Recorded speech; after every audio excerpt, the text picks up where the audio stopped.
Voilà pour les titres. Mesdames, Messieurs, bonsoir et bienvenue dans cette édition de 20h.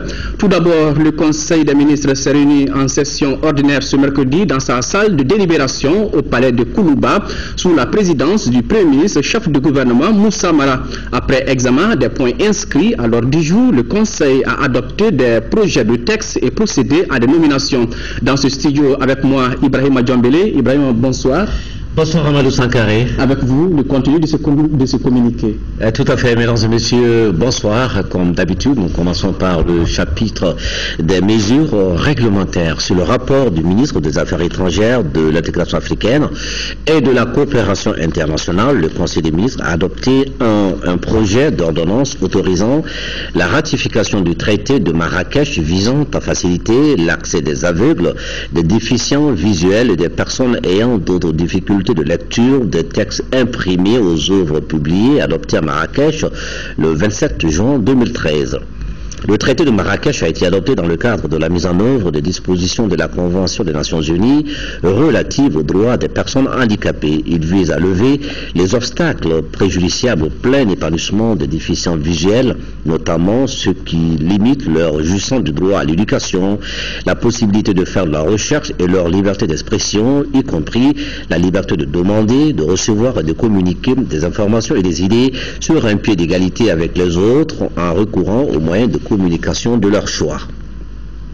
Il sert de cadre pour amplifier en tant qu'instrument juridique renforcé au niveau international les effets positifs des nouvelles technologies de l'information et de la communication sur la vie des aveugles, des déficients visuels et des personnes ayant d'autres difficultés de lecture des textes imprimés en facilitant leur accès aux œuvres publiées. Notre pays, en ratifiant ce traité, réaffirme son engagement pour la promotion des droits des personnes handicapées en général et des déficients visuels en particulier. 2. Un projet d'ordonnance autorisant la ratification de la Convention générale AC 113 relative à la reconnaissance et à l'équivalence des diplômes, grades, certificats et autres titres dans les États membres de la Communauté économique des États de l'Afrique de l'Ouest et CEDEAO, adopté lors de la 26e session de la conférence des chefs d'État et de gouvernement tenue à Dakar le 31 janvier 2003. Dans le cadre du renforcement du processus d'intégration économique, sociale et culturelle de la sous-région, la Communauté économique des États de l'Afrique de l'Ouest, CEDEAO, a décidé d'accorder une importance particulière au programme d'équivalence des diplômes entre États membres. Cette approche vise à faciliter, d'une part, le déplacement de la main-d'œuvre entre les pays et d'autre part, à favoriser la mobilité des étudiants qui pourraient faire les études et suivre des formations dans les pays de leur choix. La Convention générale AC 113 relative à la reconnaissance et à l'équivalence des diplômes, grades, certificats et autres titres dans les États membres de la Communauté économique des États de l'Afrique de l'Ouest, CEDEAO, a été adoptée dans cette perspective. Elle a notamment pour but de contribuer à l'harmonisation des politiques dans le domaine de l'éducation et de la formation, de renforcer la collaboration en matière d'utilisation des ressources humaines tout en réduisant l'exode des compétences, de faciliter les échanges des compétences et la poursuite des études et de promouvoir la coopération sous-régionale en matière d'évaluation et de reconnaissance des diplômes, grades, certificats et autres titres au sein de la CEDEAO. Pour atteindre ces buts, la Convention fixe aux États membres les obligations au plan communautaire et au plan international, précise les conditions de validité, d'équivalence, de comparabilité, de valeur académique des diplômes et des cursus ainsi que de la poursuite des études dans un des États parties. La ratification de la Convention par notre pays contribue à son entrée en vigueur. 3. Sur le rapport du ministre de l'Énergie, le Conseil des ministres a adopté un projet de décret fixant les règles relatives à la protection contre l'exposition au rayonnement ionisant, à la sûreté et à la sécurité des sources radioactives, au transport des sources et substances radioactives, à la gestion des déchets radioactifs. L'ordonnance numéro 2059 PRM du 5 juin 2002 portant radioprotection et sûreté des sources de rayonnement ionisant fixe les principes fondamentaux de la protection contre les rayonnements ionisants. Le présent projet de décret est pris en application de cette ordonnance. Il remplace le décret numéro 06-488 PRM du 23 novembre 2006 dont l'application a révélé un certain nombre d'insuffisances dont notamment la non-conformité au traité de non-prolifération des armes nucléaires en ce qui concerne la limite de contrôle admissible pour le public, l'absence de dépôt définitif des déchets radioactifs de longue vie, étant donné que la durée de vie des sources radioactives et des déchets radioactifs peut aller à des millions d'années, l'absence de réglementation spécifique en matière de radioprotection concernant la prise en compte des risques inhérents aux activités minières. Le décret fixant les règles relatives à la protection contre l'exposition au rayonnement ionisant, à la sûreté et à la sécurité des sources radioactives, au transport des sources et substances radioactives, à la gestion des déchets radioactifs est initié pour corriger les lacunes que la mise en œuvre du décret du 23 novembre 2006 a relevées.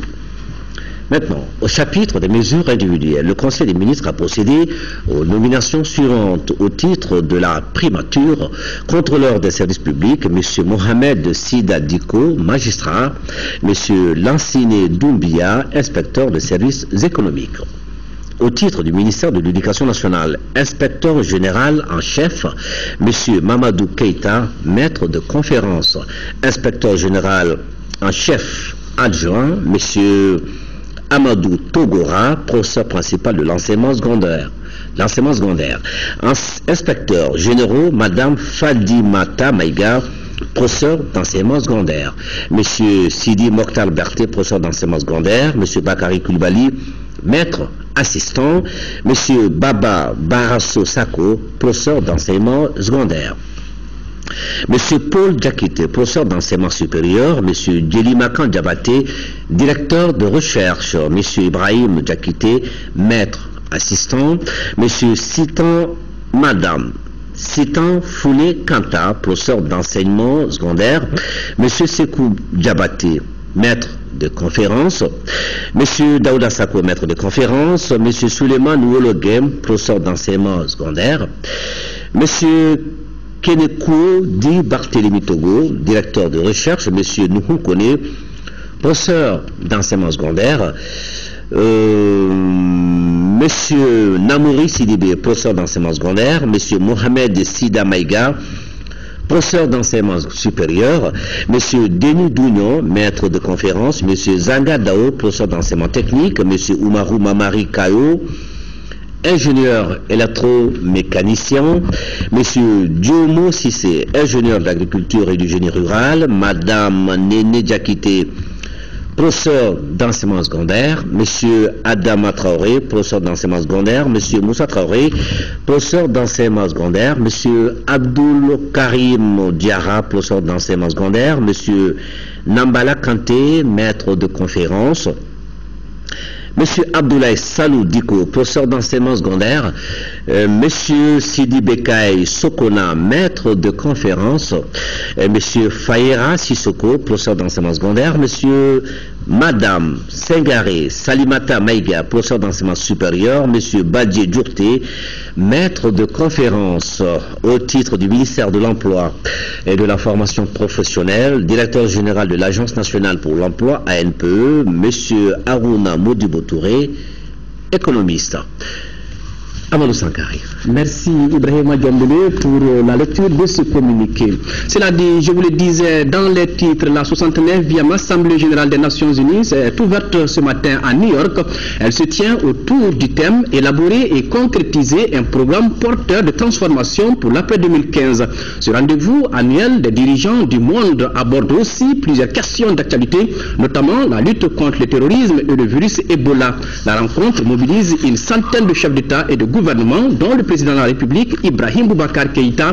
Récit de nos envoyés spéciaux, Ibrahima Traoré et Ibrahima Koulibaly.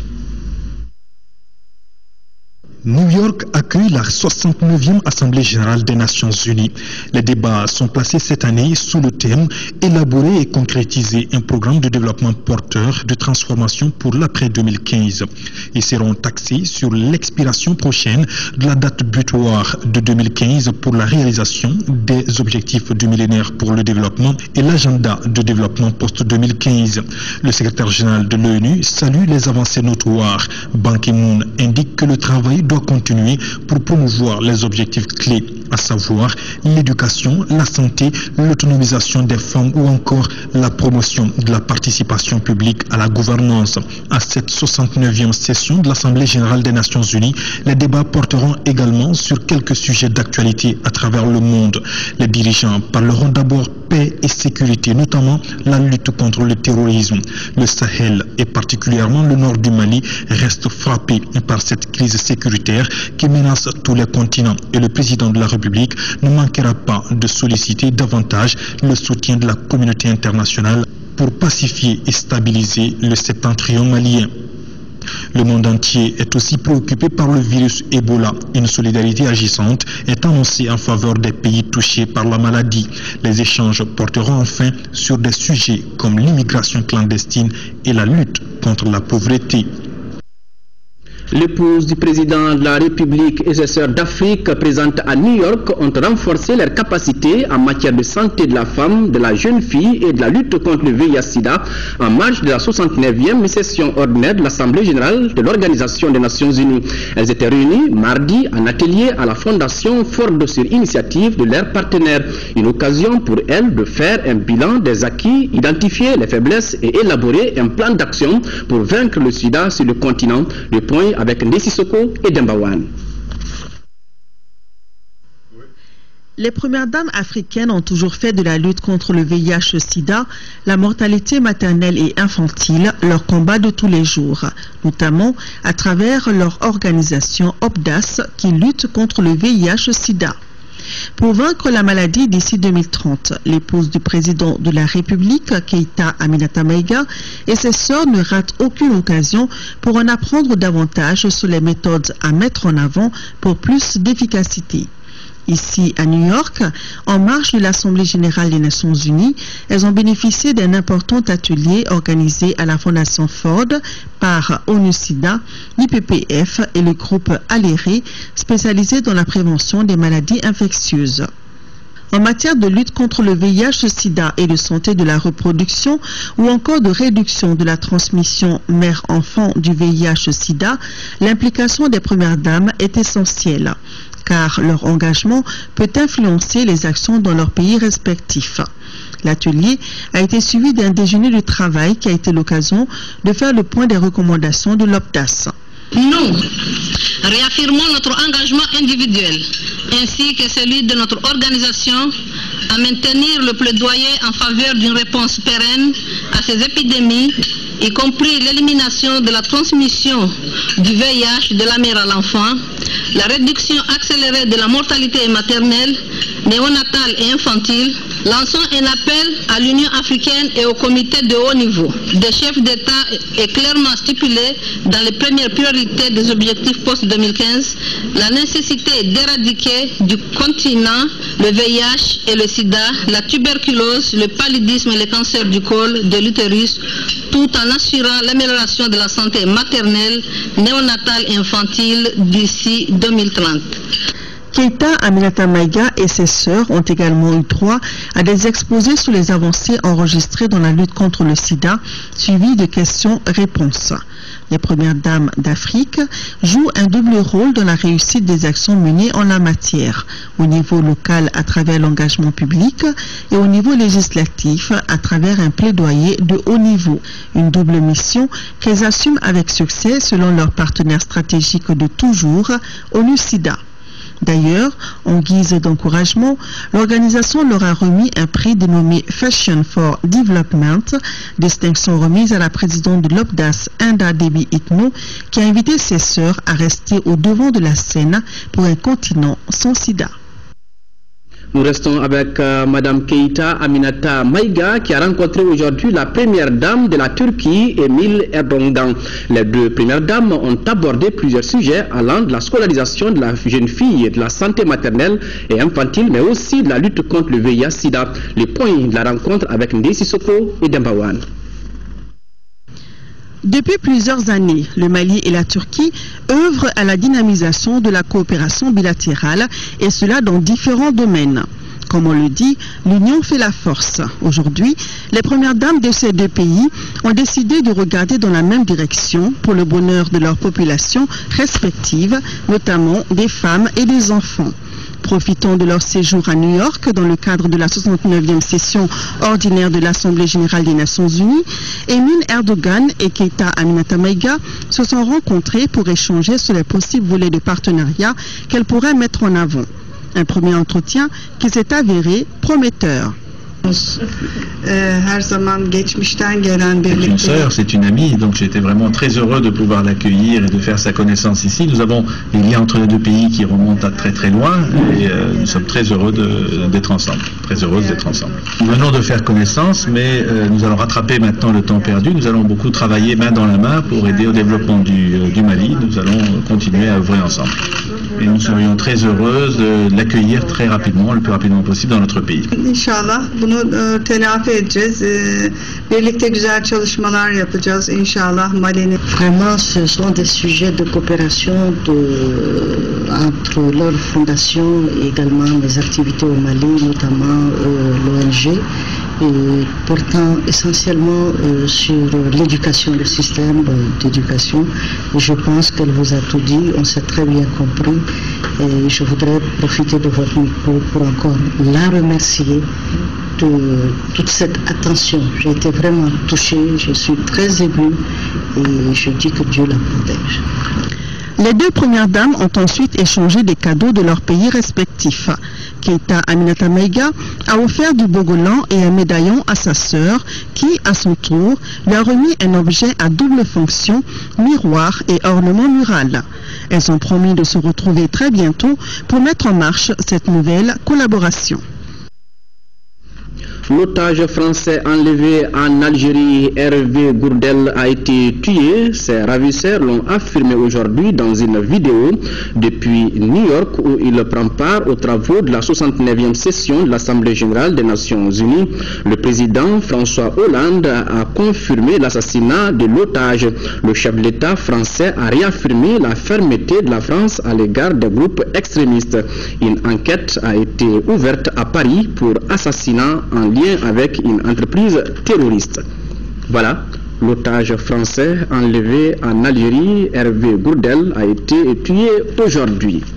Et puis, le président de l'Assemblée nationale apporte à la connaissance des honorables députés qu'une séance plénière de la session extraordinaire en cours se tiendra le jeudi 25 septembre 2014 et jour suivant s'il y a lieu à partir de 10h dans la salle Modibo Keïta. Le projet d'ordre du jour porte sur des délibérations sur des projets de loi intéressant la vie de la nation. Atelier de réflexion sur les droits de l'homme, le droit international pénal et la justice pénale internationale. 70 magistrats et avocats maliens prennent part à la rencontre d'échange dont l'objectif est de contribuer à développer leurs connaissances. Aïssata Ibrahim Maïga nous en parle. Après les exactions commises ça et là suite à la crise sécuritaire et institutionnelle qu'a connue notre pays, et dans le contexte actuel de sortie de crise, quoi de plus normal qu'un système judiciaire maîtrisé et renforcé? Car selon un des experts de cet atelier, la justice constitue le baromètre de toute société. La connaissance partagée et renforcée des droits de l'homme par tous les acteurs de la chaîne pénale est un gage du droit à la justice. En effet, l'accès à la justice suppose non seulement l'accès au juge, mais aussi l'accès au droit. En conséquence, ceux qui sont investis de la mission d'assurer l'accessibilité à la justice doivent être dotés de moyens leur permettant de procéder à la qualification des violations des droits de l'homme et des crimes graves au regard du droit international des droits de l'homme. Un dossier judiciaire qui est mieux traité contribue au renforcement de la lutte contre l'impunité.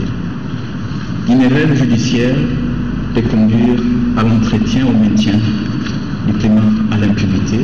En plus de l'amunissement, d'autres partenaires ont associé leur image à la rencontre. Il s'agit de l'Organisation internationale de la francophonie, du bureau du procureur près la Cour pénale internationale et bien évidemment des autorités maliennes à travers le ministère de la Justice.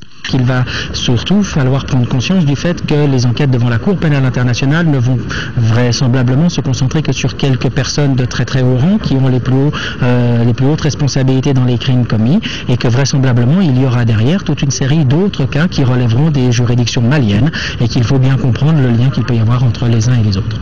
Cette rencontre réunit du 24 au 28 septembre 70 magistrats et avocats du Mali, des experts internationaux qui vont ensemble revisiter les techniques et pratiques de traitement des crimes graves au regard des droits de l'homme, droit international pénal et justice pénale internationale.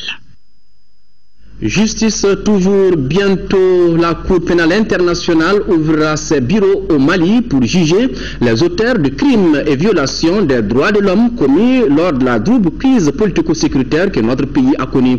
Cette annonce a été faite ce matin lors d'un atelier de renforcement des capacités de l'AMDH, compte rendu Boubacar Sissoko. L'Association malienne des droits de l'homme, AMDH, dans le cadre de son soutien au processus de justice transitionnelle et de réconciliation nationale pour la promotion de la paix, des droits de l'homme et de la consolidation de la démocratie au Mali, renforce les capacités de ses membres. La réconciliation nationale et la paix durable ne peuvent être obtenues que par un traitement adéquat des cas de violation des droits de l'homme et par une lutte sans concession. Au regard des manquements graves des droits humains lors des événements de la crise politico-sécuritaire qu'a connu le Mali, les autorités maliennes souscrivent à ce projet de l'AMDH. Les victimes de graves violations des droits de l'homme ont le droit de connaître de tout ce qui a réellement eu lieu, pas seulement le crime lui-même, mais aussi les circonstances de temps, de mode et de lieux dans lesquels les faits se sont produits.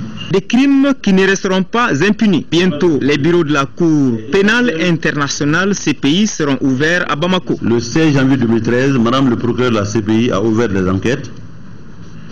Et aujourd'hui, le Mali est en train de signer un accord de siège avec la Cour pénale internationale. Ça veut dire que la Cour pénale internationale va ouvrir bientôt ses bureaux à Bamako.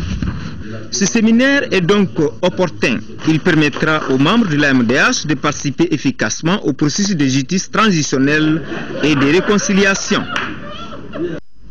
Les trois représentants de la presse à la haute autorité de la communication sont connus depuis cet après-midi. Il s'agit de Mahaman Hamé Sissé, Mahambe Touré et Alou Jim. Ils ont été élus à l'issue d'un scrutin uninominal. Mahaman Sissé, qui a obtenu le plus grand nombre de voix, se gérera pour 7 ans contre 5 pour ses deux confrères. Mohamed Diarra.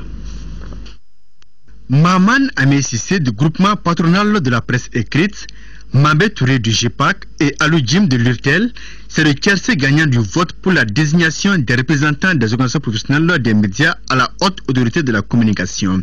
Sur 35 votants, ils ont obtenu respectivement 11, 10 et 9 voix contre 5 pour le candidat de Donajom, Ibrahim Famaran Koulibaly. Le cinquième s'est désisté quelques minutes avant le vote. Il s'agit de Maïga Fatmata Maïga. Mahaman Hamé Sissé siégera pour un mandat de 7 ans et les deux autres poursuivants pour 5 ans. Le bureau va soumettre ses résultats à la commission d'organisation de ce vote qui va aussi le valider et le soumettre à l'autorité de tutelle qui est le ministre. Le vote s'est déroulé dans la plus grande transparence en présence des membres de la commission d'organisation, des huissiers et des représentants des candidats. Des résultats sont tous accepté par tous les candidats. Le vote s'est très bien passé. Et ceux qui ont eu la chance, les 3 qui ont été retenus, il n'y a pas de fioriture vraiment dans les résultats proclamés. Les résultats que nous venons de voir sont des résultats encore provisoires et que c'est des résultats qui restent à être confirmés. Il faudrait peut-être attendre la confirmation définitive de ces résultats-là pour exprimer un sentiment qui soit vraiment le véritable, qui puisse être le mien, celui justement de l'association que je représente et celui de la plateforme avec laquelle nous avons travaillé pour que les 3 candidats qui aujourd'hui sont retenus se retrouvent à ce niveau. En plus des 3 représentants des organisations professionnelles des médias, le président de l'Assemblée nationale et le président de la République désigneront chacun 3 représentants. A précisé que la haute autorité de la communication est cette nouvelle instance de régulation du secteur de la communication. Elle remplacera le Conseil supérieur de la communication. Bonne chance donc aux confrères. La famille du Rassemblement pour le Mali RPM s'agrandit. Elle a enregistré le week-end dernier à Touba donc plusieurs nouveaux membres au sein de la section de Banamba. C'est ce que nous dit Brahima Koni. À Touba, le président de l'Assemblée nationale, une quinzaine de députés, des maires et plusieurs autres personnalités du Rassemblement pour le Mali RPM ont été bien accueillis par les populations du cercle de Banamba. Cette forte délégation du RPM était venue s'acquitter d'un devoir politique, celui qui consiste à faire montre aux nouveaux adhérents des idéaux du parti et de la volonté du président de la République de retracer la voie d'une relance économique. Ce sont des hommes qui sont très soucieux de leur terroir. Ils nous l'ont fait connaître. Et toutes les doléances que nous avons ici enregistrées, nous savons que ce sont des choses qui viennent en tout cas des populations. Nous les avons enregistrées et nous allons les transmettre en tout cas vers les services qui pourraient les traiter parce que ça rentre dans le cadre du développement global de notre pays. Pour dire tout, je dirais simplement que nous avons été ici très heureux. L'adhésion de l'honorable Mamadou Lamine Ouagué et d'un groupe important au RPM est perçue par la section de Banamba comme une récupération de force politique. Notre pays est en train de sortir d'une crise multidimensionnelle. Les populations ne demandent que des actions concrètes à cet effet. Nous réaffirmons notre engagement solennel à soutenir son Excellence Ibrahim Boubacar Keïta, président de la République, et son gouvernement dans la politique du développement de notre pays. La remise du Saint-Coran après lecture au président de l'Assemblée nationale, celle d'une torche et d'une ceinture pour le président de la République sont des symboles qui ont marqué la cérémonie d'adhésion. Pour mémoire, en août dernier, le parti du Tisserand avait enregistré l'adhésion de 2 grands groupes au niveau de la section de Koulikou. Aujourd'hui, les dirigeants du RPM se disent fiers des nouvelles adhésions à leur parti qui se multiplient dans la 2e région. Le bureau exécutif de l'Union nationale des travailleurs du Mali, UNTM, en sa réunion ordinaire du mercredi 24 septembre, après analyse du processus des négociations qui se tiennent à Alger et s'inscrivant dans un Mali pluriel, uni, un et indivisible, invite tous ses militants et militantes à sortir massivement pour participer à la marche pacifique qui aura lieu le jeudi 25 septembre 2014 à 16h de la place de la Liberté au monument de l'indépendance. Le président de la convention des partis politiques de la majorité présidentielle invite les militants, responsables et sympathisants des partis politiques de la mouvance présidentielle à participer massivement à la marche de soutien des organisations de la société civile demain, jeudi 25 septembre 2014, sur toute l'étendue du territoire national. Et puis le collectif des ressortissants du Nord coréen regroupant les régions de Mopti, Tombouctou, Gao et Kidal et les collectifs des associations de développement du Sahel occidental regroupant les cercles de Nyuno, Massina, Banamba, Nara, Djema, Nyoro du Sahel, Kai, Yelimane et le district de Bamako affirment leur soutien à la marche prévue le 25 septembre 2014 par la société civile pour manifester son opposition à toute tentative de partition du Mali. Et puis juste après ce journal, vous pourrez suivre l'appel donc à la mobilisation de la société civile. À Ségou, informer les populations de Markala des grandes réalisations faites et les défis à relever de l'an 2001 du président de la République, Ibrahim Boubacar Keïta. C'est le thème d'une conférence animée par le ministre de l'Emploi et de la formation professionnelle, Mohamed Babi. À Markala, donc, cette conférence s'inscrit dans le cadre des festivités du 22 septembre. Fousseini Samake nous en parle. Il s'agissait au cours de cette conférence animée par le ministre de l'Emploi et de la formation professionnelle Mohamed Babi d'informer les populations de Markala sur les grandes réalisations faites par l'équipe du président Ibeka durant sa première année au pouvoir et ensuite expliquer ce qui reste à faire. Ces avancées s'articulent autour de la croissance économique, la crise sécuritaire, les acquis politiques, la santé et surtout l'emploi et la formation professionnelle. Je voudrais parler d'un certain nombre de choses relatives aux efforts que nous avons fournis dans le cadre du règlement de la crise du Nord, des acquis politiques, des avancées institutionnelles, de l'âpre combat que nous menons contre l'impunité, des efforts en faveur de l'instauration d'une bonne gouvernance dans notre pays, ce que nous avons pu faire en matière de réforme du secteur de la sécurité et de la défense, de notre ambition diplomatique et bien entendu le secteur particulier dont je suis en charge, il s'agit de l'emploi et de la formation professionnelle. Les Marcalais apprécient cette communication qui s'inscrit dans le cadre de la démocratie. Ce qui me préoccupe beaucoup, qui préoccupe tous les Maliens conscients, c'est le problème du Nord. Il faut que nous regardions tous dans la même direction. Cette conférence s'inscrit dans le cadre des festivités du 22 septembre organisées par le club des amis de l'honorable Yacouba Traoré, député à l'Assemblée nationale élu à Ségou. Une activité sur l'an 1 du président de la République. 22 septembre à Kémassina avec la course de pirogue, un sport nautique qui révèle un caractère culturel de la communauté Bozo. Tout est mystère pratiqué depuis très longtemps. Cette activité est caractérisée par une ampleur de rivalité autour des différents aspects mystiques. Cette compétition est réservée uniquement aux enfants Bozo de la contrée. Envoyés spéciaux à Kémassina, Alpha Maïga et Karunga Konate.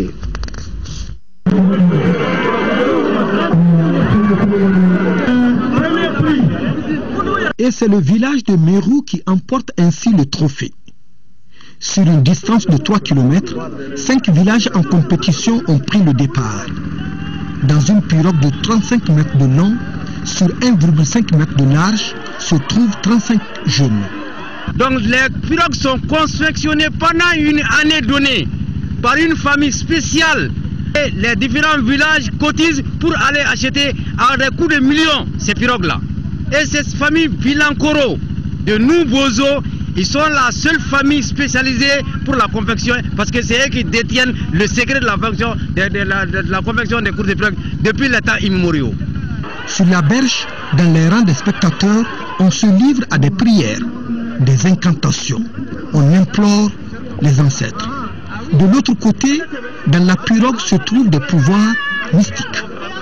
La course des pirogues de Kémassina relève un caractère culturel de l'ethnie Bozo. Pendant la course des pirogues, les jeunes qui sont choisis, c'est parmi les Yerowolo du village. Il n'est pas coursier qui le veut, c'est les parents qui choisissent. Pendant la course des pirogues, il y a des interdits. Pendant plus d'une semaine, personne ne doit traverser le fleuve pendant toute une semaine. Et boire l'eau. Donc tu bois, tu as des risques de perdre carrément la course. Véritable sport nautique, en tout cas, on en a plein les yeux. Une activité plus vieille que le Mali indépendant. Pour cette raison, bon nombre de personnes se posent la question. Pourquoi ne pas ajouter cette activité culturelle à la liste du patrimoine matériel et immatériel de l'UNESCO? Nous battrons pour que cette fête soit inscrite au patrimoine national.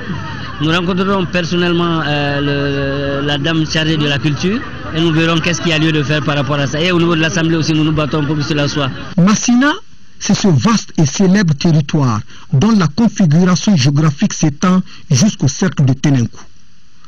Ça, c'est un savoir local.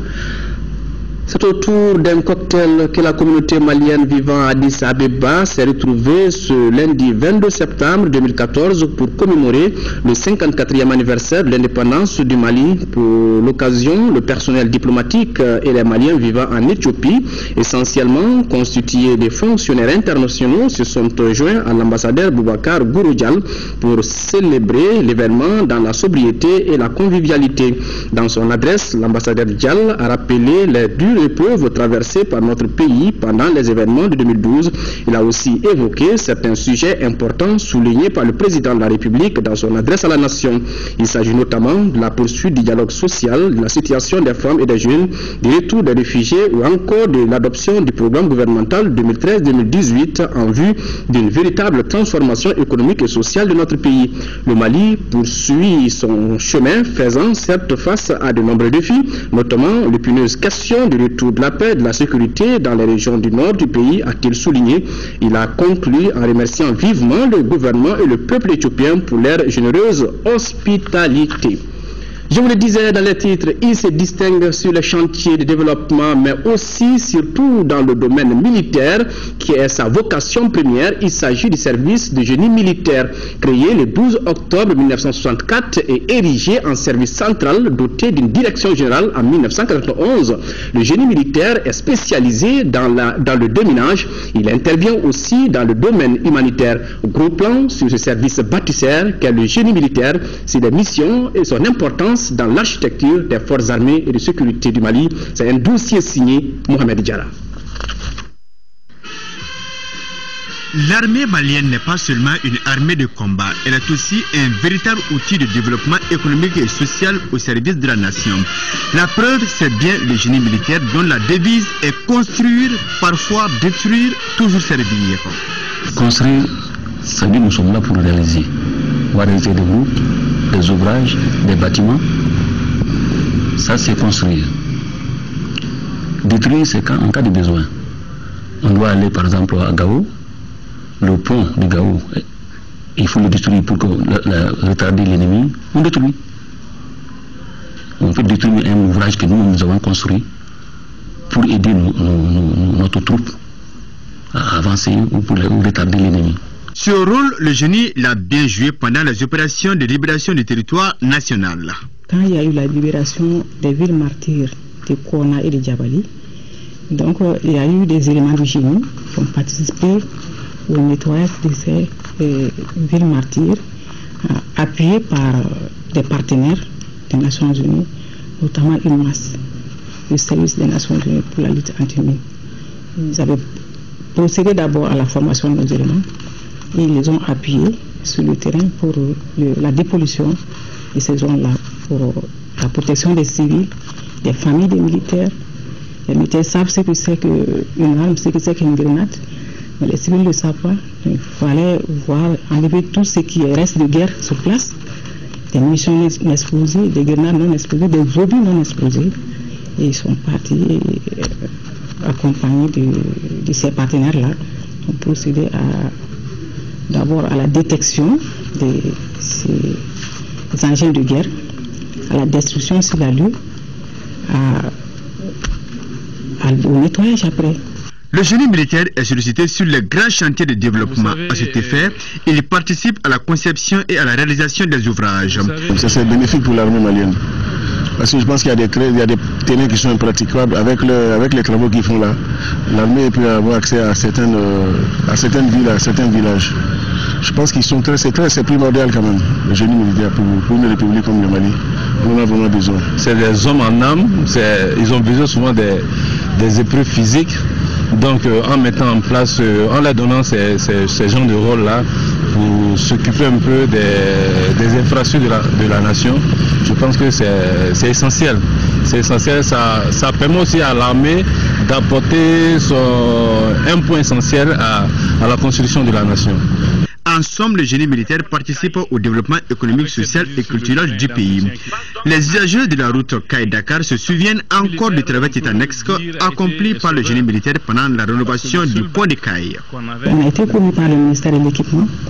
Ils ont fait venir les engins de franchissement qui sont à Bafou. Parce que c'est des engins qui sont transportables par route. Ils ont été déployés sur la berge du fleuve Sénégal. Et réellement, le génie s'est investi pendant tout le temps que les travaux duraient sur ce pont-là. Et le trafic n'a pas été interrompu. Il y avait 300 véhicules à l'époque qui venaient par jour, 300 véhicules par jour, où on changeait la destination des cargaisons, où on trouvait un moyen de faire passer les camions. C'est les génies qui ont réquisitionné. Il y a une section là-bas, les pontons, qui ont fait ce travail. C'est-à-dire qu'ils font des ponts tout de suite, comme on le fait dans l'armée. J'aurais eu par exemple un obstacle. Quand ils doivent traverser un fleuve pour faire passer les troupes amies, ils mettent le même ponton pour faire traverser. Maintenant que c'était le cas économique, il fallait maintenant utiliser les mêmes instruments pour faire passer maintenant des camions civils, la nourriture pour la population de Bamako et environ.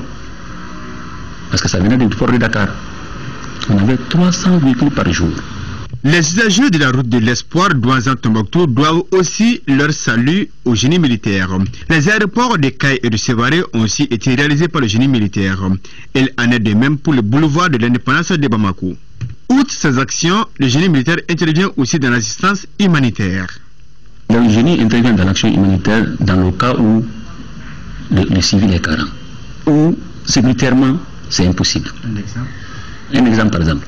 Au moment de la rébellion, je répète encore, au moment de la rébellion, le transport des choses, de la nourriture, par exemple des grands centres pour les centres plus éloignés, c'est les génies qu'on utilisait. On est obligé de les utiliser parce qu'ils ne peuvent pas faire autrement. Les autres ne veulent pas partir. Et nous avons une vocation militaire et civile. Donc on fait ce travail-là. Certes, le génie militaire est reconnu pour sa solidité dans le travail, mais les chantiers restent nombreux et les moyens parfois limités. On a besoin d'être équipé. L'équipement, ça ne suit pas tellement. On a vraiment besoin d'être équipé en matière de terrassement. C'est l'État qui doit conférer ces travaux-là au génie. C'est l'État qui doit faire marcher le génie. C'est son instrument. Donc nous demandons encore à l'État, pour permettre à ces jeunes-là de se développer physiquement, intellectuellement et sur le plan moral, qu'on leur donne des travaux. J'aurais souhaité aujourd'hui que ce génie-là soit autrement qu'il l'est aujourd'hui. Il peut faire beaucoup de travaux. Beaucoup de travaux. Il suffit seulement de les équiper. Et l'équipement, ce n'est pas le génie qui paye. C'est son ministère de tutelle. Nous, on a eu des équipements parce qu'on a signé des contrats avec des services étrangers qui nous ont payés en matériel. On a fait le travail. On peut faire la même chose. De sa création à nos jours, le génie militaire a connu plusieurs mutations. C'est en 1991 qu'il a été érigé en direction générale du génie militaire. La structure a connu 8 directeurs, dont le colonel-major Nana Tchemogo Traoré.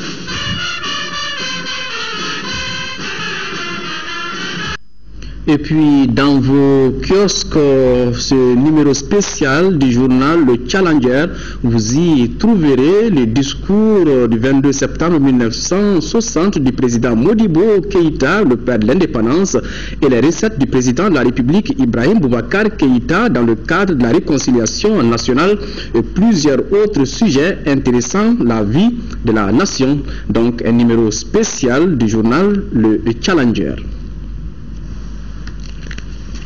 Voilà. La conférence annuelle des pasteurs et associations des missions et églises nationales pour le réveil au Mali s'est réunie au Carrefour des Jeunes de Bamako.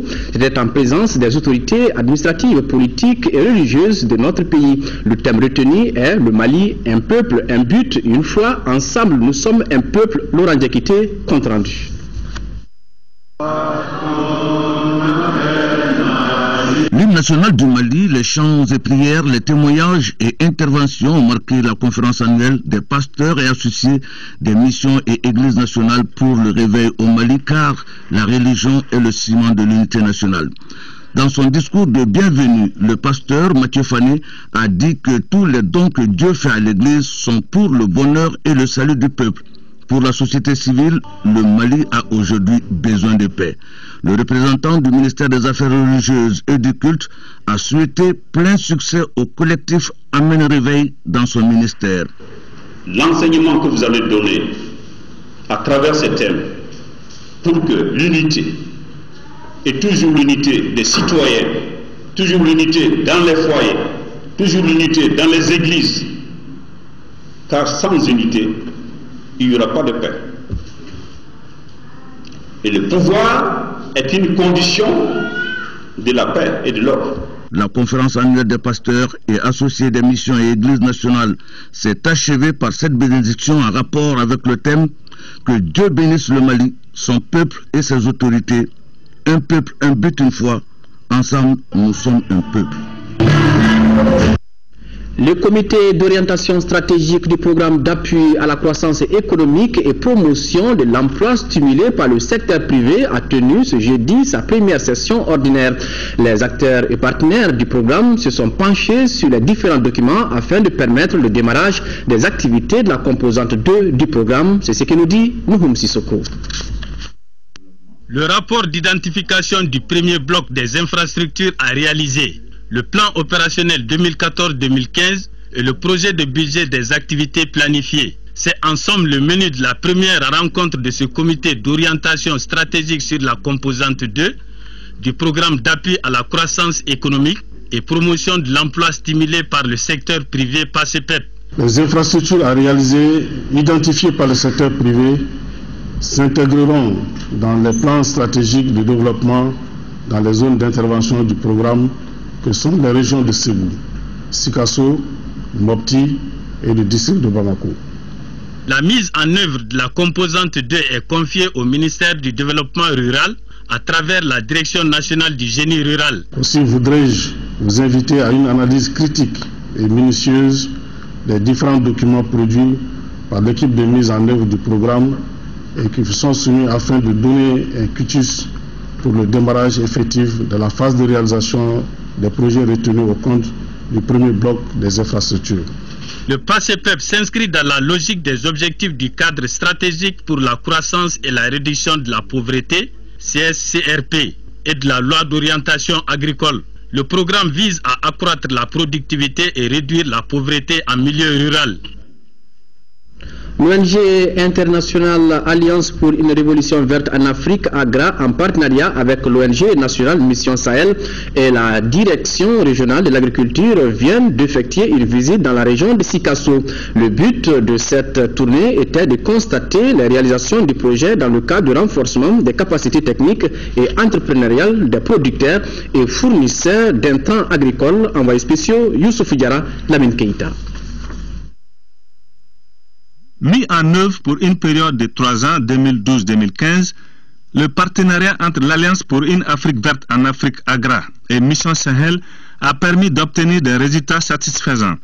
Il s'agit du développement de la capacité technique et entrepreneuriale des agrodealers, des organisations paysannes, des producteurs et des fournisseurs d'intrants agricoles. Je suis arrivé à atteindre au moins 80% de mes objectifs pour la campagne agricole dans le cadre du placement des engrais, surtout des engrais chimiques.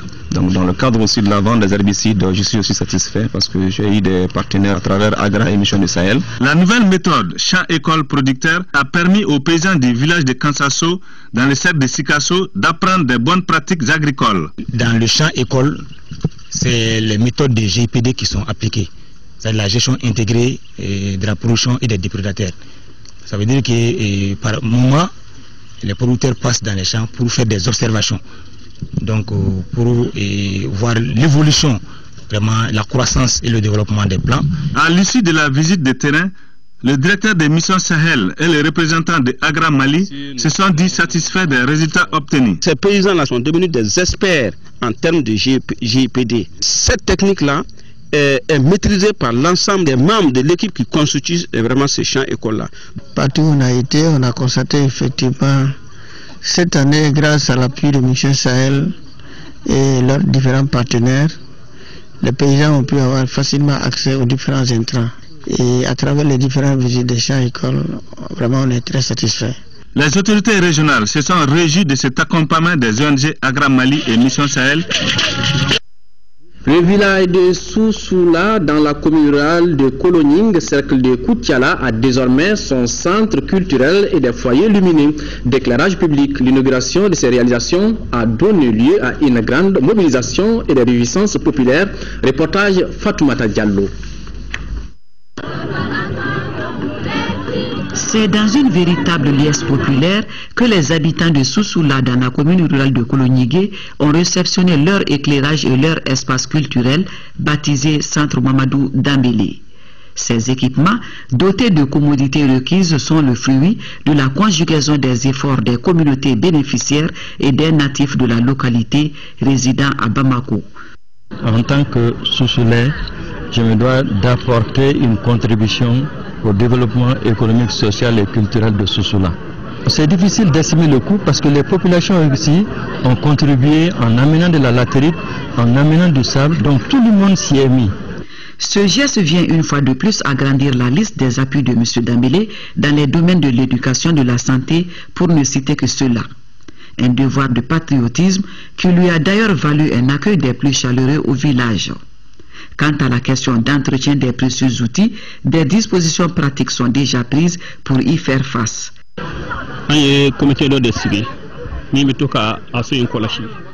Nous avons mis en place un comité de gestion de 12 membres, composé de femmes et de jeunes pour l'entretien du centre. C'est gratuit et c'est purement patriotique. Le préfet de Koutiala, en procédant à la coupure du ruban symbolique, se dit émerveillé face à une équipe solidaire et bien structurée. Chacun doit, de près ou de loin, contribuer au développement de sa localité. Mon souhait est que l'exemple de Mimine puisse inspirer non seulement les cadres de Koutiala, mais chacun de nous. La cérémonie inaugurale à Sousoula s'est achevée en beauté par diverses prestations artistiques et par des sketchs de sensibilisation sur la scolarisation des enfants en général et plus particulièrement celle des filles. Le ministre de l'économie numérique, de l'information et de la communication a l'honneur d'informer les associations professionnelles, l'ensemble des acteurs des corps de la presse et de la communication, l'ensemble des citoyens que l'élection pour la désignation des représentants des professionnels à la haute autorité de la communication AC se sont déroulées ce mercredi 24 septembre 2014 au siège du Conseil supérieur de la communication SIS à Bamako. Le scrutin a eu lieu entre 9h et 15h et les opérations de vote se sont déroulées dans le calme et la sérénité. Le ministre saisit cette occasion pour saluer l'esprit professionnel des acteurs impliqués et le sens de la maturité des associations professionnelles, des candidats et des membres du collège électoral. Sur la base du procès verbal des membres du bureau de vote et de la commission d'organisation, le ministre de l'économie numérique, de l'information et de la communication a l'honneur de communiquer les résultats provisoires suivants issus du vote par nombre de voix enregistrées par candidat. 1. Mahaman Hamé Sissé, 11 voix. 2. Mahambe Touré, 10 voix. 3. Aliou Jim, 9 voix. Et 4. Ibrahim Famakan Koulibaly, 5 voix. Le ministre rappelle que le 5e candidat, en la personne de Madame Maïga Fatoumata Maïga, a déposé dans la matinée du jour du scrutin une lettre signifiant son retrait du processus. Par conséquent, conformément à l'ordonnance numéro 2014-006 PRM du 21 janvier 2014, les 3 candidats ayant recueilli le plus grand nombre de voix sont retenus pour représenter les associations professionnelles de la presse et de la communication au sein de la HAC. Il s'agit donc de M. Mahaman Hamé Sissé, Mahambe Touré et Aliou Jim. Le ministre rappelle que les résultats définitifs seront notifiés dans les heures qui suivent aux autorités compétentes et à toutes les associations professionnelles de la presse et de la communication. Le ministre de l'économie numérique, de l'information et de la communication tient à adresser ses chaleureuses félicitations aux 3 élus futurs membres de la HAC, mais aussi à tous les acteurs impliqués dans l'organisation de ce processus. C'est parti depuis hier pour le tournage de la nouvelle série télévisée Oba Oba. Je ne me trompe pas, c'est bien Oba Oba. Ce film relate notre vie de tous les jours. Au total, il est prévu la réalisation de 52 épisodes pour un coût estimé à plus de 80 millions de francs CFA. La nouvelle série télévisée est une coproduction du Centre national de la cinématographie du Mali. Mohamed Oudmamouni, compte rendu. 26 sur 1 première. C'est la ministre de la Culture, Ndiaye Ramatoulaye Diallo, qui a donné le premier coup de clap de la nouvelle série télévisée Oba Oba. Oba Oba est une comédie qui met en scène la vie du Malien au quotidien. Voilà 2 personnages qui n'évoluent pas, mais c'est des personnages qui campent des histoires selon une époque bien spécifique.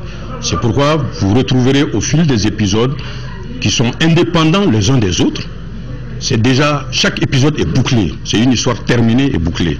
Donc vous pouvez retrouver ce Djibi ou cette Kadia, aujourd'hui planton, demain vous le retrouverez chef d'entreprise, vous retrouverez la femme analphabète, ainsi de suite.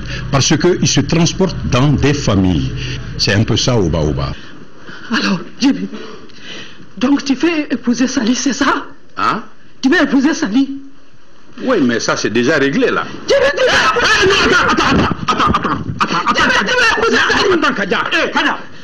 épouser Sali? Non, attends. Dis-moi, tu veux épouser Sali? Non. C'est notre quoi? Non, je te jure, c'est pas vrai. Je m'amusais, toi aussi.